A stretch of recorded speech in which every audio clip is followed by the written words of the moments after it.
গরমে টমেটো ফুল ঝরে যাচ্ছে, 3টে স্টেপ বলবো, এর মাধ্যমে আপনি চট করে এটা সারিয়ে তুলতে পারেন। প্রবলেম প্রথমে দেখা যেতে পারে অতিরিক্ত তাপমাত্রা হলে গাছে হিট স্ট্রেস হয়, যে কারণে এই প্রবলেমটা দেখা দেয়।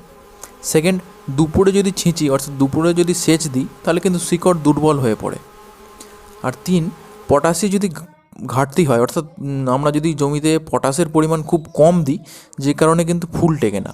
তো এর সলিউশান কী আছে? এই গরমে যদি টমেটো গাছে ফুল টেকাতে চান, তাহলে আপনাকে সকাল 6টা থেকে 8টার মধ্যে সেচ দিতে হবে। সেকেন্ড, হালকা শেড যদি করা সম্ভব হয়, নেটের একটা ছোট্ট শেড করে রাখবেন যাতে ডিরেক্ট সানলাইটটা হিটটা না পায়। আর পটাশ তো অবশ্যই প্রয়োগ করবেন, কেননা না হলে আপনার ফুল কোনোভাবেই টেকাতে পারবেন না। তার ঘাটতি বুঝে আপনি সেই পরিমাণে পটাশ প্রয়োগ করুন। আপনার টমেটো গাছে কি এই ধরনেরই সমস্যা হচ্ছে? কমেন্টে লিখে অবশ্যই জানাবেন।